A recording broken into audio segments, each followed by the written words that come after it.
the biggest difference is this, the price. You know what the difference in the manufacturing of these products are? Next to nothing. And you know why it's next to nothing? Is because this company on top called Luxottica, these guys own they own Oakley, they own Costa, they own Coach, they own Ray-Ban. Luxottica controls 75% of the sunglass market. They do billions and billions of dollars in sales, and they have horrible products because they're not focused on the technology, they're focused on fashion. And when I'm biking, I give a crap about like fashion and what I'm interested in seeing, right? I'm not 20 years, old anymore when I love to bike and crash about it and tell my buddies about it and show my scar. And when I crash nowadays, it hurts. So I don't like that.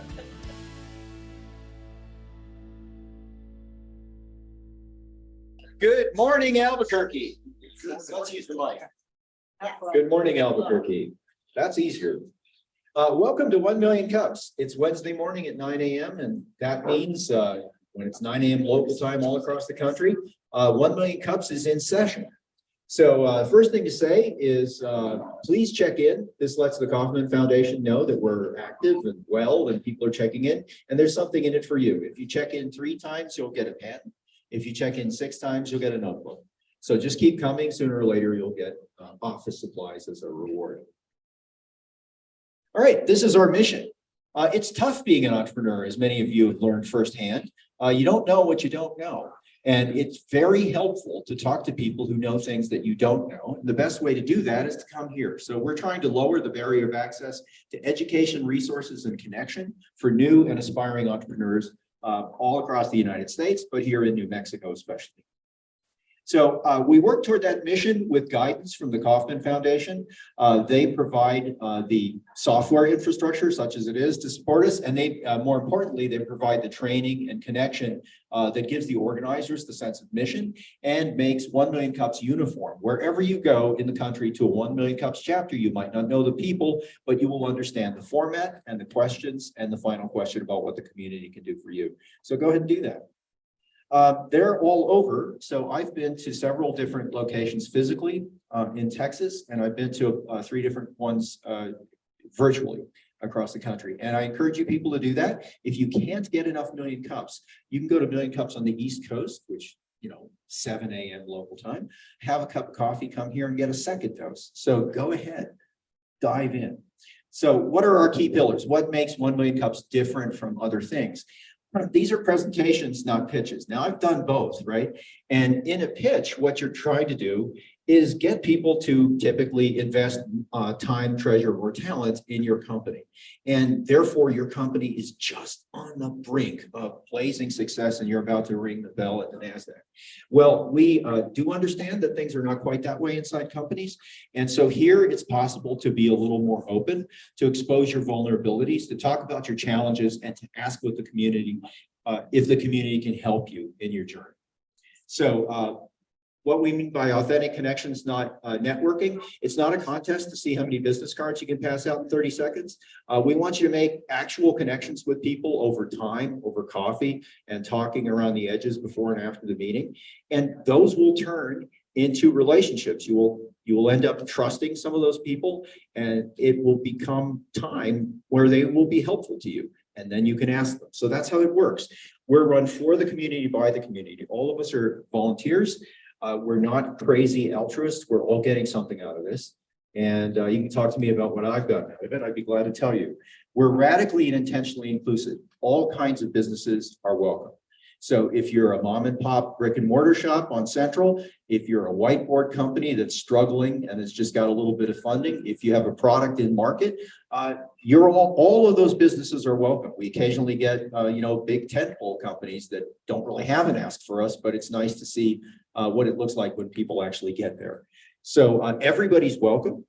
And that means everybody has a part to play in making this a welcoming environment that's friendly, that's educational, and that is accepting of different points of view. So if you find someone saying something that you sharply disagree with, you might take advantage of the opportunity to keep your opinion to yourself.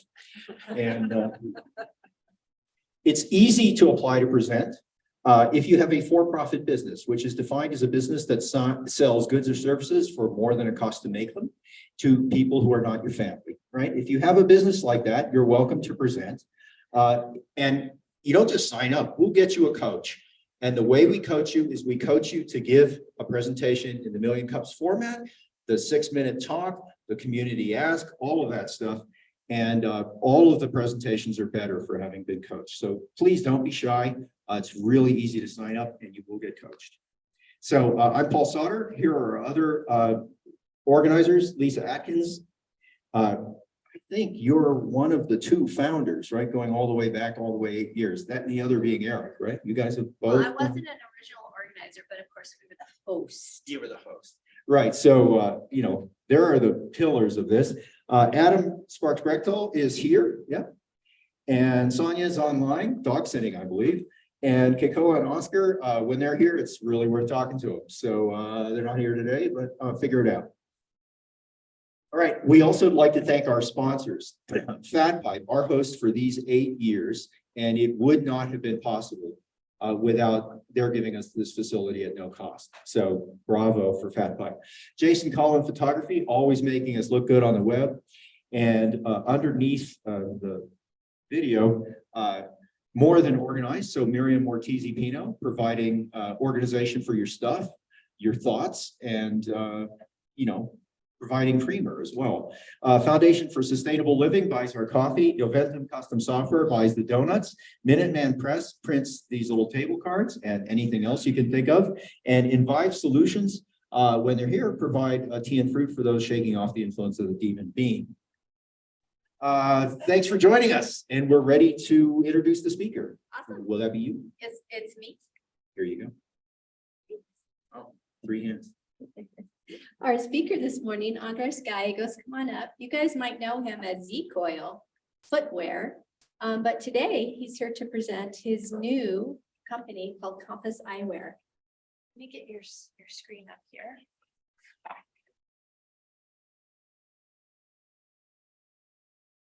Morning.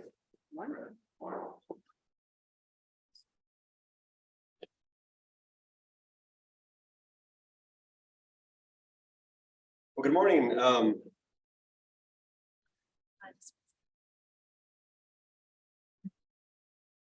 Everybody online see that okay? Yes. Thank you, Sonia. All right, it's all yours. Well, good morning. My name is Andres Gallegos, and I'm happy to be here. I want to thank Fat Pipe and Lisa for helping coach me through this presentation. I had one business for 26 years, and I'm starting a second business, so it's actually a little scary. But by far, my greatest creation on planet Earth are these 3 beautiful girls you see here. They're my daughters, and they're the main reason I live in life. And so I self-identify. My pronouns are cyclist, biker, mountain biker, downhiller. That's who I am, and I've been cycling probably since I was about 3. And I want to thank my dad for giving me a bike when I was 3. You know, really young age, and it's really where I connect with the universe. I connect with God. I just find it's my happy place. It certainly levels me out, and so it's just probably the most special place in my life for many years, and it's really defining, you know, who I am. So how I define entrepreneurship life is a little bit different than most people. For me, it's really what moves you inside. I've heard a lot of people say, you know, that you should do what you love, and I think I believe that, but I also believe sometimes things that you hate or things that you spite basically will also move you, right?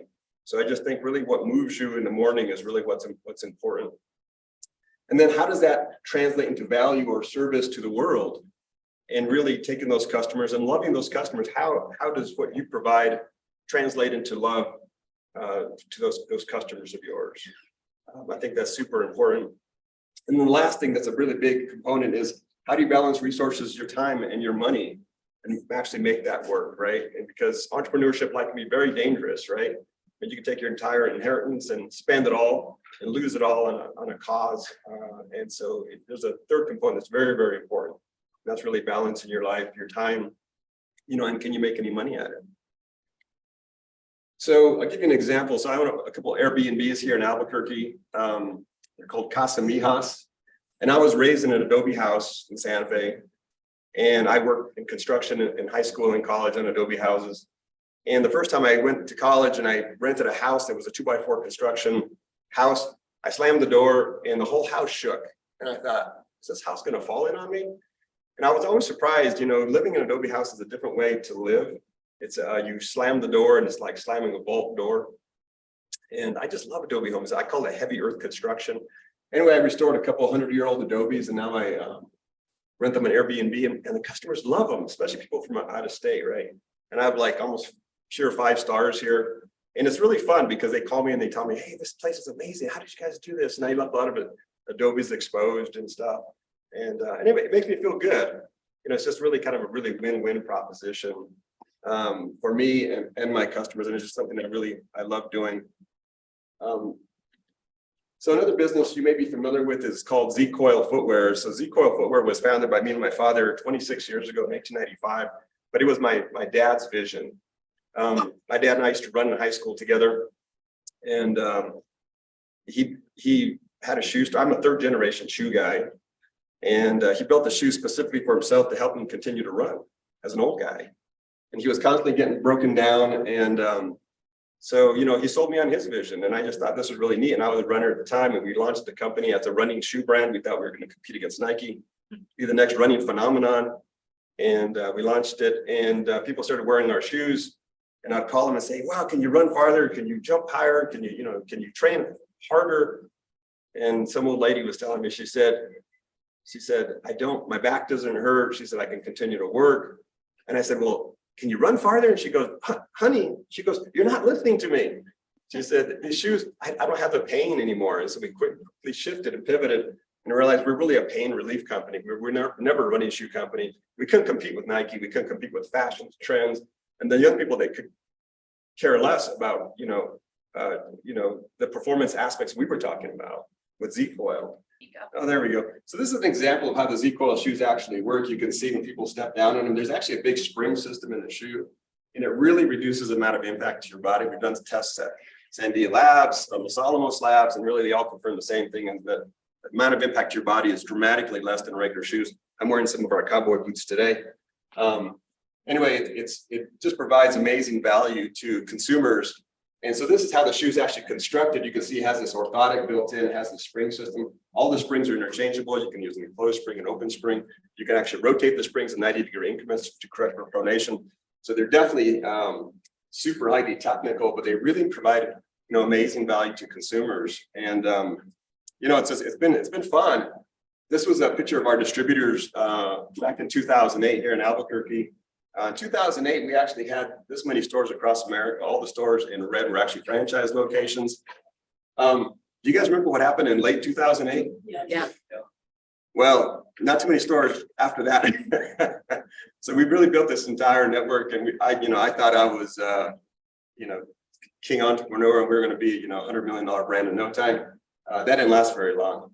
And so we very quickly pivoted to online. And so this is our Amazon store. So we do about 20% of our business now on Amazon, and we do about 80% of our business on zcoil.com.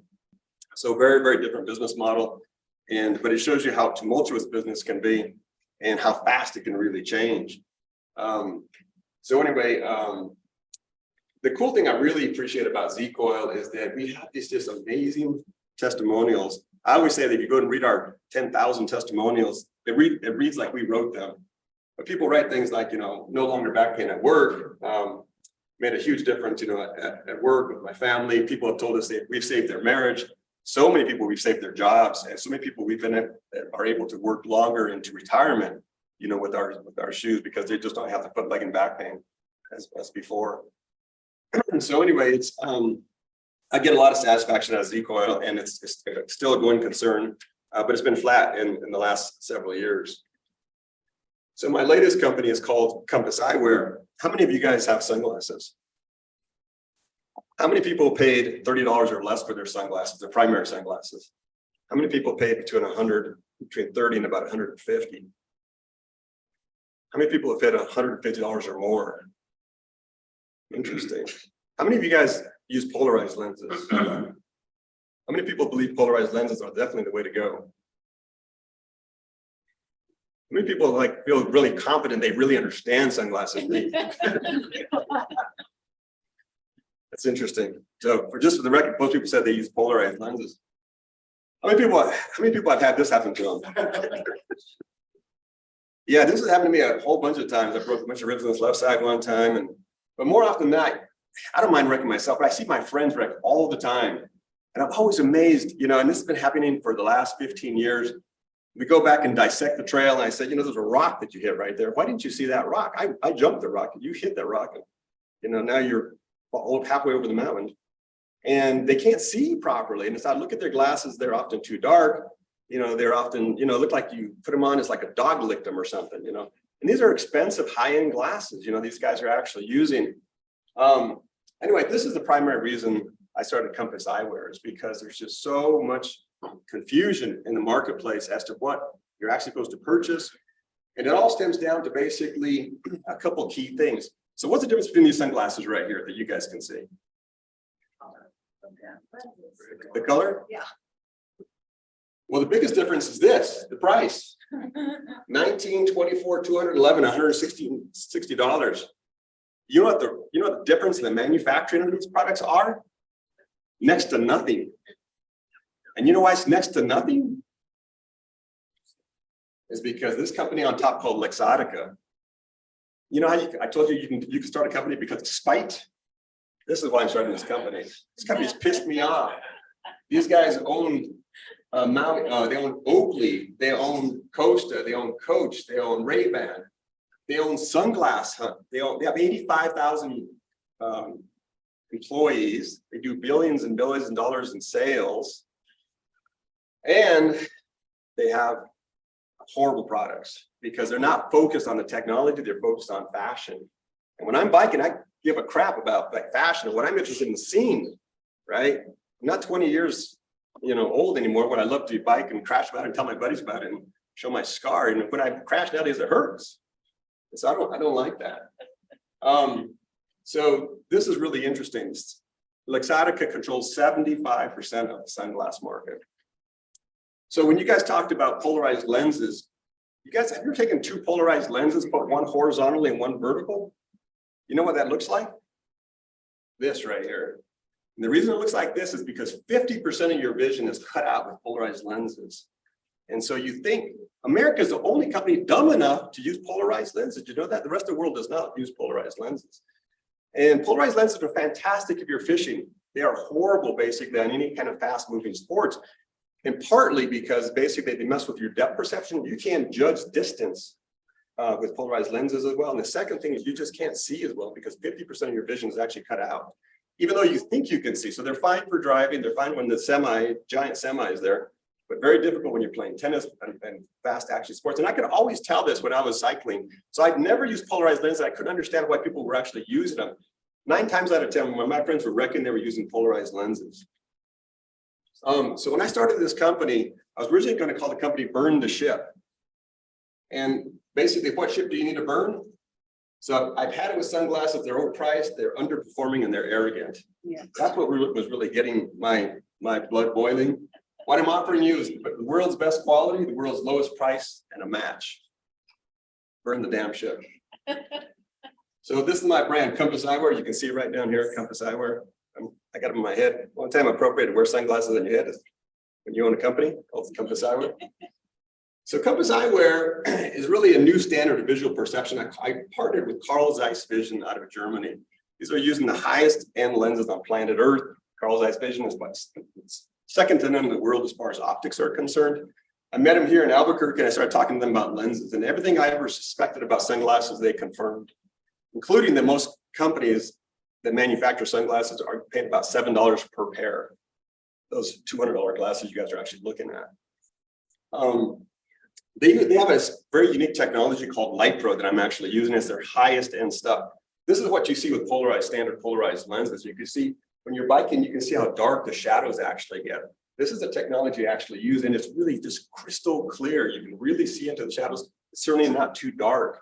It's really a beautiful way to look. When you're biking, a lot of times if you put sunglasses on, you can't see your peripheral vision very well.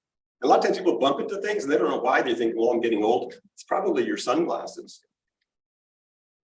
The other thing that basically I'm using is something called polyamide material. Do you guys know what your water bottles are made from? What kind of material? Polycarbonate. You guys know why people use polycarbonate? Because it's cheap. You know what your sunglasses are made from? Polycarbonate. You know why they use polycarbonate in your sunglasses? Because it's cheap. You guys know what the clarity of polycarbonate is? It sucks. On a scale of 0 to 5, 5 being amazing, it's 2. You know what polyamide is? It's nearly 5. It's the clarity of glass. This is engineered specifically for sunglasses. Also, less than 2% of the world sunglass market are made with polyamide. It's harder, it keeps the coatings better. It's an amazing material. And it's more expensive for sure, but it's what you should be using on your face. You should not be using polycarbonate for your sunglasses. The other thing I use is an amazing product called Repel. It's an after coating product. You drip a droplet of water on these sunglasses, they just beads right off. It doesn't stick to the sunglasses. So it's just another example of something I'm using in my sunglasses. So the last thing I do is I manufacture them in Italy. And so Italy is really the premier manufacturing spot for sunglasses in the world. The frames are just amazing. The hinges are basically amazing. The bit is amazing. These are the current sunglasses that I have to offer. So this is an example of my site right here. So the other big way I'm disrupting the market is with price. So these glasses would normally probably reach for $259. I'm charging $99 for my sunglasses for the majority of them. So to recap, Italian-made frames, Carl Zeiss Vision lenses, see every detail on the trail, on the road, have fewer accidents, have more fun. And really, we provide simply the best outdoor vision technology at the world's lowest price. So that's what Compass is all about. So how do I make money? That was one of the questions I was asked to answer. So my cost is between about $35 and $45. I charge $99. I use polyamide lenses. They're 0.47% polarized, so they're half polarization, which is really best practice in this marketplace because it really cuts the glare that you actually get with polarization, but it doesn't change your depth perception at all. I use Repel coating and this light pro technology. Luxottica, the main cost for them is about $15 to $25. They retail between $179 and $279. Polycarbonate lens is mostly polarized, and they use a basically non-branded lens. It's a house brand.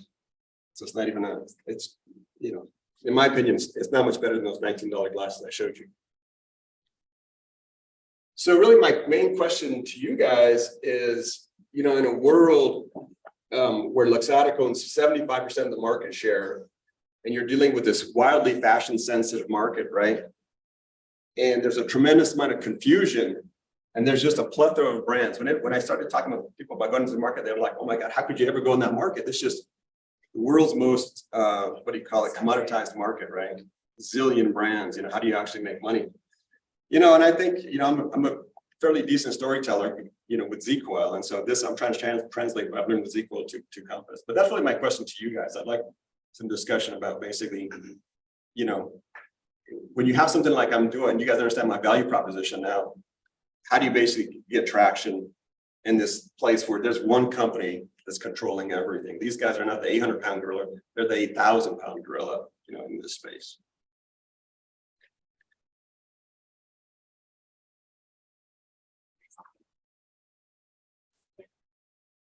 So that's it.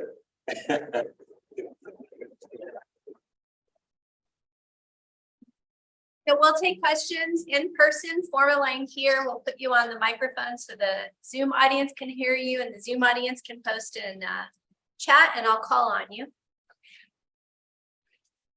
Good. Do I have the microphone? Yeah, I'll show up here. Thank you very much. I am going to buy a pair of your glasses because I am always about supporting local, and I could use sunglasses. So in general, I use honestly the free stuff that I get because I get free sunglasses. People give them out all the time. Right. I must have 50 pairs. I mean, I give them away all the time to folks like going overseas or whatever. And I would love to see some like neon frames, really great colors. Because I go for the free ones, I really just go for fun. So make them fun. That's my 2 cents. My question to you is a couple. One is I used to buy more expensive sunglasses like Serengeti's or whatever, and I'd like the rose colored. just made the world look nice. But I would lose them. And then I'd spend all this money and I'd lose sunglasses. So that was hard for me personally. So I don't know what suggestions you have, because maybe you'll sell them with something that holds on, because we just lose sunglasses. I'm also outdoorsy and do stuff outside all the time, but and also keeping them clean, like not getting scratched. Right. So to me, those are issues. But make okay. Yeah, thank you very much. Is it being recorded? Can I can give this comment? Yeah, you'll So just a couple of things. All my glasses are offered in a rose-colored lens, and that's actually a cycling-specific lens. It actually, what it does is suppresses green. So when you're cycling, all the browns, the tans, the grays on the road actually pop up. So that lens is really amazing. Most people buy them in that rose-colored. It's a beautiful lens. And then your other comment about more fun. I think that's a great idea. Yeah. So I have basically, I think 4 styles now with all 3 different tints. About have 19 different products so far. But I meant the size, just make them neon frame. fun. The frame. Yeah, they're frame, right, for sure. But how about keeping them clean? Yeah, so that Repel is an amazing product to keep your products clean. I mean, it doesn't hold grime or scratch. I mean, these are way more scratch resistant than most glasses. And one of my big empathy points with bikers is, we rate sunglasses all the time, and you can't be buying another pair of $279 glasses, right? I mean, that's just crazy. And my intent is not to sell product, but if you guys want to buy some products, Friends 25 will save you 25% off that $100. So Well, we're gonna go back and forth. Paul, so I'm gonna let Sonia go next. Sonia? All right. Good morning. I'm Sonia Dewing. I'm CEO of Women's Thriller Riders Association, and I'm also an outdoor runner and hiker. And I'm just wondering, I know when I am ready to spend money on good equipment that I go to REI, and I'm just wondering, are you thinking of maybe trying to get into places like REI? yeah, that's a great question. There's a major channel conflict, right, between online and retail. So you saw my cost of goods, right? And so the traditional model is you buy something for $50, you retail for $100, and then they double it to $200. So in REI, these would only sell for about $200. And really what I want to do is empower the people, right? And go right directly to people and give them the value. I mean, as cyclists, we can't afford to be paying $200 for sunglasses. And so maybe, I don't know, that's a good question about REI. I mean, maybe I could take a super small margin, but try and keep the integrity of price. But no, I'd love to be in REI. That's an amazing. Right. Or maybe even just advertising on their website or connecting with them online versus having to have a physical presence in the store, or just some way to connect with them that gets the word out about your product. Yeah, I would love that. I'll definitely explore that. Yeah, thank you for that suggestion. Thanks, Sonia.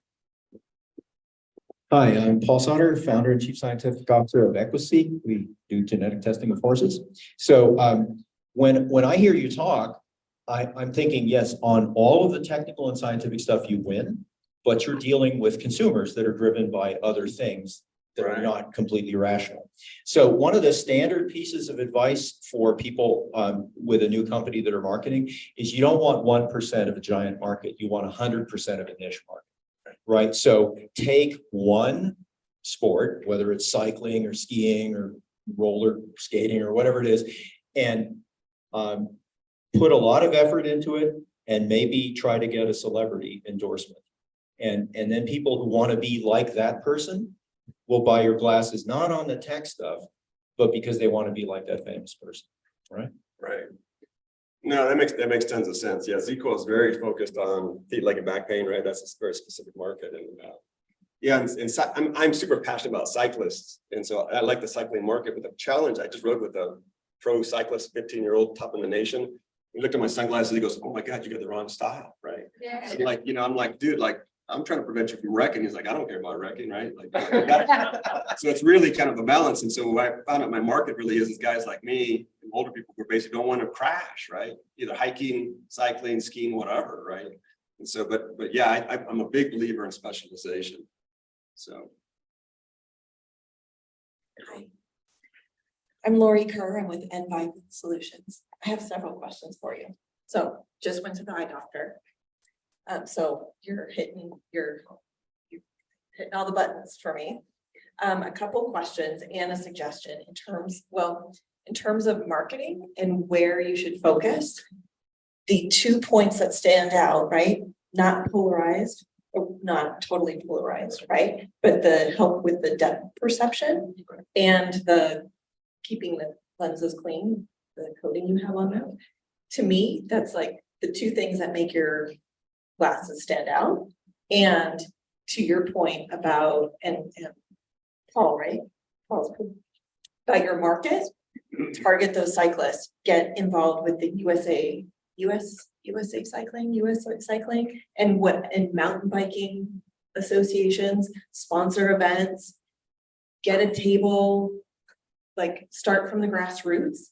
And yes, maybe the 15-year-old pro isn't going to be your target market, but yes, that maybe 30, 40, 50 plus person is going to buy your glasses. They're really going to like them. And then they're going to start telling everybody in their community, which is your target market. So I don't know if you've heard of the company called Dragon. So they're the ones that actually made my glasses and my sunglasses. They are a company. This is my other question. If you are looking to, if you've thought about creating frames that are eco-friendly, which these are eco-friendly frames. This is why I went to Dragon. And my glasses are prescription, my sunglasses are prescription. Now, and Dragon is their target is like the outdoorsmen, surfers, mountain bikers, all that as well. My complaint with Dragon is that I feel like the frames are too wide for my head. My sunglasses fall off all the time. So I don't know if you take that into consideration with your frame development, is just having, this is something I don't see anywhere. And I've looked at tons of glasses, tons of frames, is our heads are different sizes. Right. And it's so frustrating going back to losing your glasses. By the way, my husband has been a cyclist for 30 plus years. In the 12 years we've been together, he's probably lost, I don't know, about 12 pairs of glasses, usually by the brand Rudy, right? Rudy, that they have the market for the cyclists. So I don't know, something that like, as soon as they're off your head for 5 minutes, they start to beep or something. I don't know. It's, how many times have I said, again, you've lost your glasses? Okay. And my last question is, going kind of along the lines of REI, but have you also tapped into marketing to local optometrists and having them carry your frames and lenses? I don't know if that's a market for you. Yeah, a lot there. I'll unpack a lot of that in the video, but maybe up top, my eye guy doctor, he carries Luxottica brands, right? They're all $279, right? And I talked to him about this concept, right? And he was super interested, and I was trying to get him to endorse the product originally, but the challenge is, once again, conventional retail, the direct-to-consumer brands have much lower price points. So it's hard to sustain that $99 price point when you basically go from cost $50, wholesale to 100, retail to 200, right? Yeah. So I'm not sure up top, with Zico, we abandoned the entire medical market because we just couldn't make that work. Yeah. And so anyway, and it kind of depends on, how compliant you are. I'm not a true entrepreneur, and I just don't like to ask permission and that type of stuff, right? And so I don't know. But those are some great things to think about. Yeah. Your other questions? So Try those in terms of fit. So one thing that I do in two of my frames is basically I have these flexible hinges. yeah, these feel really snug. These feel much better. Yeah, so these actually have a flexible hinge, and but I worked with this brand. It's Italian manufacturer, has made every brand. Look how sexy. Has made every brand under the sun, and then Luxottica buys them and pulls them in house, right? Manufactures them, to their junky standards. Right. And so, yeah, but width is a big issue. Not everybody has the same size head, and that's something you just got to get more stylists, right? Yeah. Yeah. And on my website, I talk about the different widths. I think the cyclists. Yeah, so basically, I guess the market is, so right now I've moved my market to outdoor adventurists. Yeah. Granted, my site has only been up for 3 weeks, but basically the older audience, cyclists for sure, that's definitely one of my target audiences. And so I'm always on the trail, taking them off. People are trying them and they're like, oh my God, I can see. And Got a so, big line here, lots of Yeah, people sorry. online too, so. Miriam, you have a comment. Hello. I find it struck me that you were so worried about competing on the fashion portion of the sunglass project, when really I think you're selling the safety aspect. And it sounds like during the conversation that became more apparent. But so I'm not sure I have much more to say than that, but that's your differentiator, that it's more safe. And then the styles can come as you grow. And my other comment would be about the retail thing.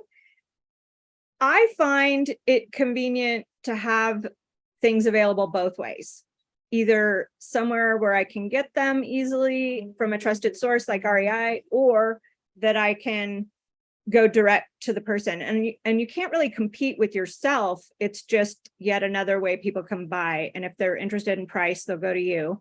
And if they're interested in convenience, they'll go to REI. Just a thought.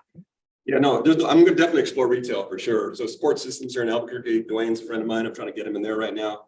And so we'll see about the price point there. But yeah, no question. I mean, the whole intent, preventing accidents is a big part of my story, right? And it just, like I said, it's no fun to crash anymore at 50. It was sort of fun to crash up to 30. And it just doesn't feel the same anymore. So yeah, that's a big deal. But the other thing is I just want to see better. I want to see everything. Like I want to see like if I don't have sunglasses on, and that's what these lenses really allow. And I just feel like it's most brands just restrict you. Come on up, so they can see you on here. So I have medically necessary contacts. So every eye doctor I've ever talked to told me to wear dark polarized wraparound sunglasses. So these are constantly on my head. Right. I know you're saying you only go half polarized. What would you think of that? And then secondly, I know you said you do a lot with like fast moving sports.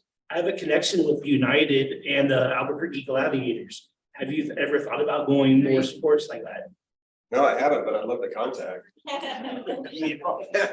Awesome, yeah, thank you so much. I'm not sure what you talked about, basically the fully polarized. I mean, the thing you got to watch out with these glasses I showed you up here that basically are $19. UV protection is a big deal. And there's a lot of companies, and this is an FDA regulated industry. A lot of the glasses do not comply with the UV standards. And so what happens, you put sunglasses on and your pupil increases in size because it gets darker, right? And then all of a sudden you have UV rays coming in and basically giving you, macular degeneration early. So, I mean, it's really dangerous to wear these cheap sunglasses. So it's really an interesting area. So I'm not sure why he's actually saying that with you, but mainly what I think he's trying to do is protect your eyes for some reason. And polarization does protect you like crazy. The problem is that, your outbound vision is impaired. So it's a little bit like you're walking around, in the dark a little bit. So do you guys do a trial period on your glasses? We do 30-day risk-free trial. So Thank you. yeah, for sure. Sue Prolazny? Oh, Hi, sorry. good morning. Great presentation. First of all, I made a comment in the chat and several people agree you should be on Shark Tank. If you've not looked into it, this would be awesome. And then I was wondering what your margins were. Yeah, so my margins are right up there. So, my landed cost $35 to $45. And so I'm selling for $99. And so, really reasonable margins. And that doesn't include like the subscribe, say 15% type thing. And what was your other question? Shark Tank. Oh, Shark Tank. Yeah, that'd be cool. I mean, I like those guys. I think I've seen every episode. So they're Had pretty some sharky. success. The Parting Stone was on Shark Tank and they did really well. The New Mexico company. By the way, just niche markets for you to consider are all the bike shops and bicycle repair shops here in New Mexico. Yeah, I know. I totally agree. I'm not a big fan of having investors. Zequel has a lot of investors, and you have to manage those investors, and there's a psychological component to that. It's really good to bring in money, but right now I'm self-funding this, and I don't at this point. I definitely don't want investors. So, but if that changes, yeah, I think Shark Tank would be amazing. Get on Shark Tank and then don't take the deal. So I guess that's Good strategy, all right. I just price really high. yeah. That's a good idea. So I'll try it. Anybody know how to get on Shark Tank? I have no idea. The last part is Hey, good morning. Great presentation. I'd love to talk to you more about this. I think I won't repeat what a lot of other commenters said, because I think that there were some salient points there. But as a risk manager, I think safety is really important, but I don't think safety sells, especially for your target market. And that's just my thoughts on this, like, who are naturally risk takers anyway, right? They're already not the sort of reserve folks, but performance and competitive advantage really sells, right? Like I have various number of sunglasses that I use for all sorts of things. I'm a big cyclist. I'm also a big fisherman. I have my cyclist glasses and I have my fisherman glasses, and I wear the ones that I think are actually going to make me perform better. Also, maybe keep safe, but the real thing that's driving me, motivating me, is what's going to make me catch more fish or make me see that rock, right? Because I've been in that picture more times than I care to admit as well, of falling over the rock. And so I think that's the area that really sold me in your initial presentation, is like, how can I actually perform better out there when I'm trying to do at all ages, right? I think that can make a span. So I don't know if that's something that it resonates with you as well, but I think I think safety is really important, but I don't know if it sells as much as performance enhancement. Yeah, that's a great question. I think it's not mutually exclusive. The high performance prevents you from basically wrecking, right? And so, certainly my motivator was seeing people crash all the time. And, and really just my own, I'm just super sensitive, right? I've never been able to use polarized. I could always tell on the trail I couldn't see as well. So I really want to be able to see, I first got my first samples, Zeiss lenses in, and I was just amazed. I was like, these are incredible. And so I just want to be able to see, like, I don't have sunglasses, right? That's the main thing. Yeah. But so, so that's just a marketing angle. What do you basically sell off of? So, yeah, Tony Robbins would say people are more motivated by avoiding pain than they are ever gaining pleasure. So, so don't wreck. That would be that point, right? Versus, win the Tour de France. So, but no, point taken. But I think you can actually use both points, right? Because it's particularly like in drip campaigns. So we do tons of drip campaigns with Z-Coil, and I'm creating some drip campaigns for this. So you talk about everything. You talk about polycarbonate versus polyamide versus, the wrecking story, the higher performance story, being able to see better stories. So there's an opportunity. So direct to consumer is cool, because once you get somebody's email, that's the reason that all the subscribe now is always there, because they want to tell you their story. See, if you're actually a match for their brand. But it's a really big word of mouth business, that market there. And so, like, I think what you did with the testimonials and sharing those good, having some really solid testimonials about that, I think really go a long way. I agree on that. So we sort of I know you're getting started, but collecting those and then sharing those and really advocating and pushing those, I think would be really helpful. Phil, you have some input? Yeah, thanks. My input. Hi, my name is Phil Wilton, Executive Outcomes, thinking differently about strategy. I have to go along with a number of people have said some of the things I wanted. REI, cycle shops. I think Miriam's point about you selling safety as opposed to style is actually a good point. One of the things that Paul said about get yourself a celebrity, because you don't buy Nikes, you buy Jordans, right? And I think that's a good point. So maybe it would behoove you to do connections with people at the Tour de France, for example, and supply sunglasses and work from there. Yeah. So I think all those points are really good. That you've been getting from people, and I'm sure there's ways you can exploit and get in contact with them. So a couple of just two other points. I too absolutely do not detest and hate Luxottica. I mean, I think they rip people off worldwide, but there are still a number of other brands that are around that are not tied in with them. And so you may want to try and link with those people. And the other thing is, I was always a firm supporter of 1 Million Cups in Albuquerque. I'm still a supporter of it, but I now live in New York. Would you be happy to present at 1 Million Cups New York? I'm sure you've got a really good audience over here. That'd be a lot of fun. Can you shoot me an email? Yeah, sure. I need your contact details. And maybe I'm from Britain originally, as you can probably hear. Maybe we can get some contacts with Tour de France cyclist. Oh, that'd be awesome. That'd be awesome. So yeah, it's on dress@compasseyewear.com is my email. Yeah. All right. Not dress. Have you got a I'll slide? get you two connected, Bill. Don't worry. No, that's great suggestion. Yeah, if you guys, anybody has celebrity friends, send them my way. I would love to talk to them. They'll get free sunglasses if they sport my sunglasses. Yeah, no, great suggestions. No, I'm up for all ideas. I mean, I think that I'm a sponge, so Yeah. I You can don't. do a I 1 million definitely don't cups. think I do. I definitely don't think I have all the answers for sure. You can do a 1 million cups New York City. That'd be super fun. We're probably gonna have to cut it off here in a minute. There aren't a lot of events to announce, so we're good there. But I'm Michael Herrick with HIPAA for Humans. We work with health technology startup founders to unlock innovation for healthcare. I really enjoyed your presentation. Thank you for sharing your story. Thank you for giving us the background on Z-Coil. It was really great. It was a great 1 million cups presentation.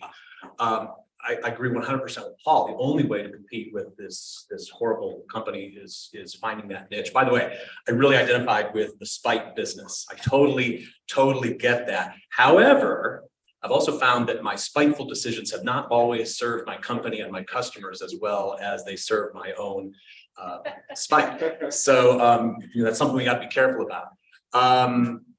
The niche is clearly key. There's going to be a lot of temptations to play around with another niche. I think you've found a niche, and everybody's going to come up to you and say, "Well, what about skiers?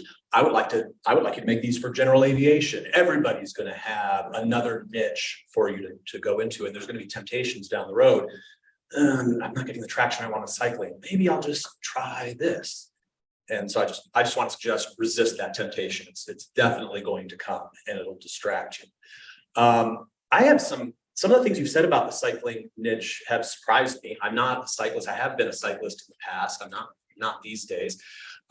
They've never struck me as a particularly fashion conscious segment. I think I don't know about that. I think the last in-person questioner made a really good point. I mean, they're risk takers.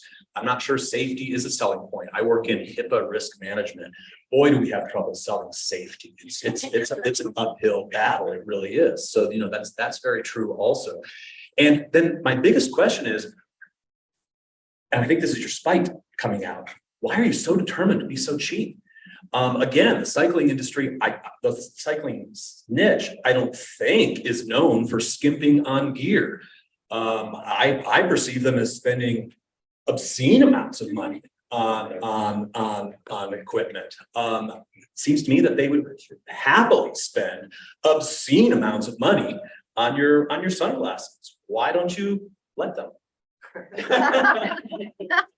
No, that's a great point. I mean, I have, a lot of business friends, and their whole point was you're charging way too little for your sunglasses, right? And my main marketing guru guy said they should be $299. They should be, or even $399. He said they should be $599.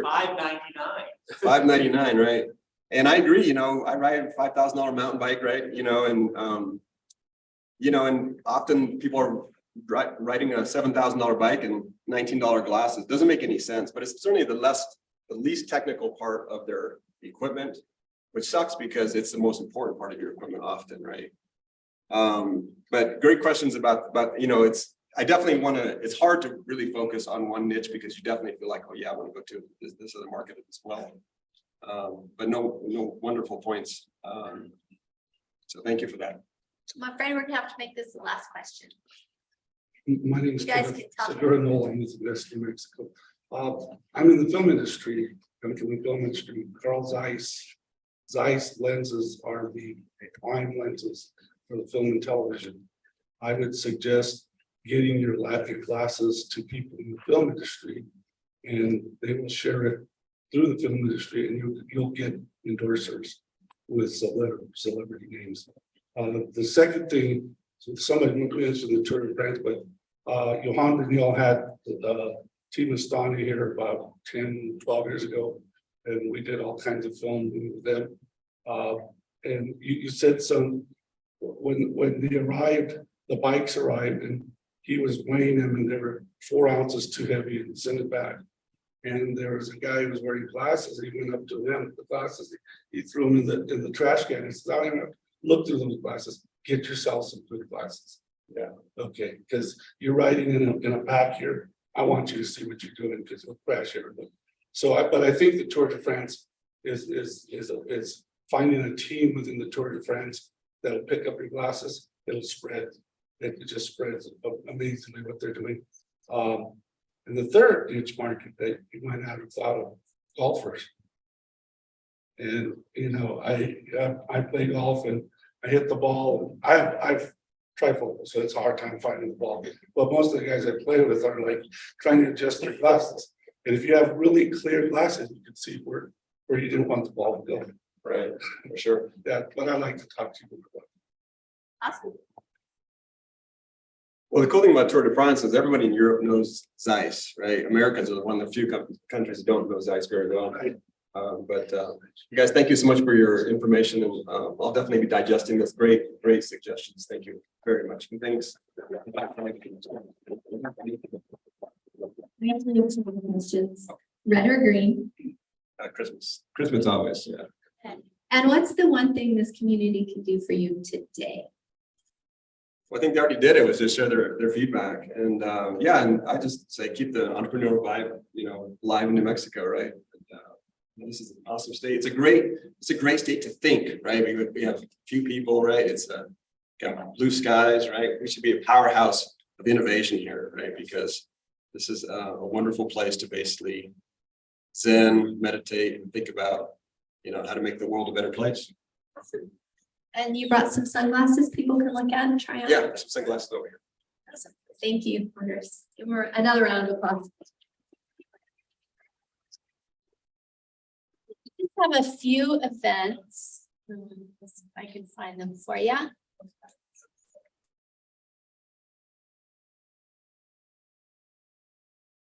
It is summer. Things tend to wind down during the summer.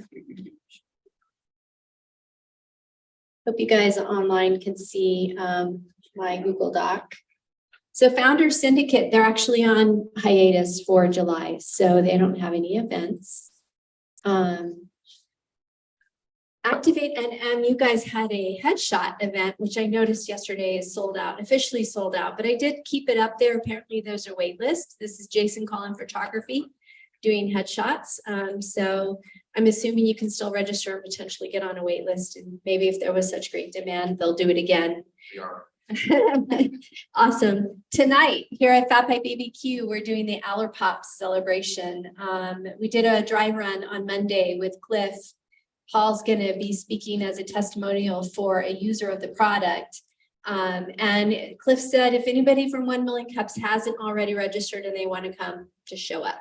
So that's tonight, right here, 5 o'clock, food and drink celebration. He'll be signing books and talking more about his technology.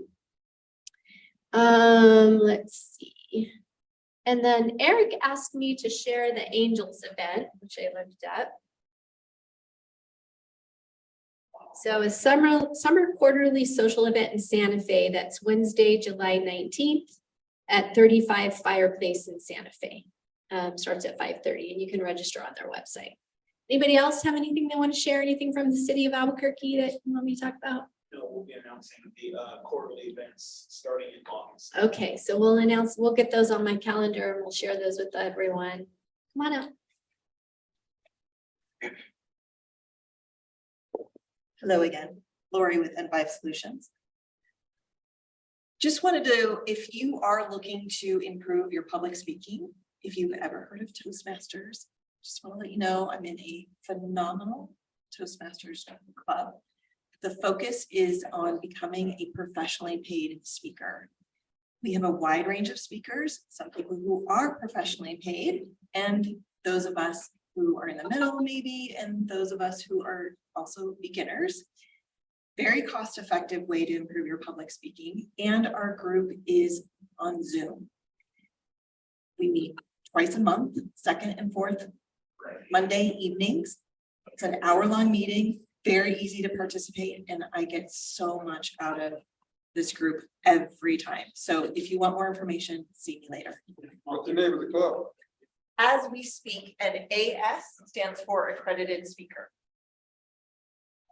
We've got some new faces in the audience. I see them, and a few that we should probably have introduced themselves. So if you're new, if you've never been to 1 Million Cups, please come up front. We'd love for you to introduce yourself. Tell us who you're with, how you heard about us. And if you're an entrepreneur, tell us when you're going to apply.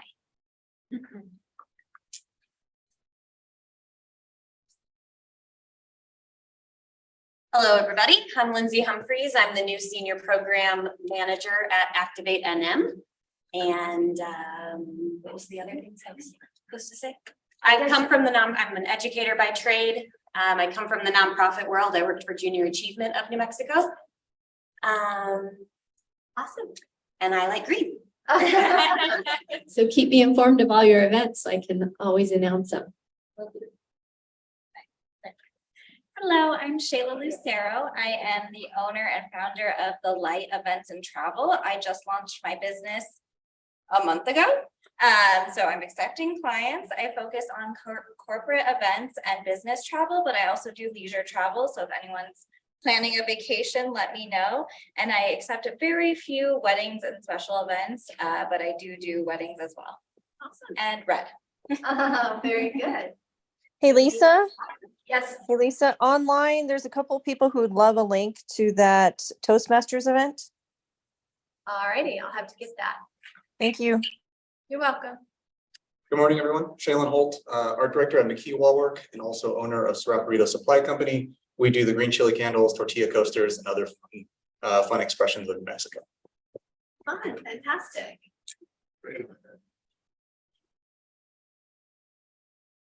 Hi, I'm Jeff Benson. I own the Benson Agency Group. I teach people how money works, how you can pay your bills and make interest on the money that you spend while paying your bills. Thank you. Anybody else? One more. Good morning, I'm JP. I'm presenting next week. Adam's been an amazing mentor. He's helping me out. One thing I wanted to share with you all is I'm doing a performance in Santa Fe on Sunday for a world without nuclear weapons. I'm an activist, and part of what I'll be sharing next week is stuff that I do for wellness and helping people. And I really kind of believe in this event. I know we have a lot of people that support the industry of nuclear, but there's also people that want to see a nuclear-free world. And so I'll be performing some of my soundscapes. And there's information here. If you want to do a QR code for your camera, I'll be passing this along. Thank you. I look forward to seeing you next week. All right. Sure. Come on up. Marilyn Pruitt. I'm doing life coaching and my launching event is Friday the 21st. I left all my flyers at home, but I have a digital copy for whoever wants it. It's Our Peaceful Path. It's anything about how to find peace, how to find that guiding influence that helps you make everything click and flow. It's good for anybody who wants to grow. Thank you. Talk to me if you want more information today. Next week, I will make sure I bring the flyers. We had a good crowd today. This room is full. Yeah, it's been another great week at Million Cups. I see a lot of potential presenters in that line of people. So please don't go without talking to one of the organizers. So, it's always interesting to see what's come up in the past week that I can share to close things out. And there was a company that I read about that's a double bottom line company trying to do good in the world besides making money. And one of the employees complained, through clenched teeth, that other people are doing a better job of making the world a better place than we are. Okay, so like you can sleep when you're dead, get up in the morning, look at that and say, is anybody else doing a better job of making the world a better place than I am? And knock them off the pedestal. See you next week.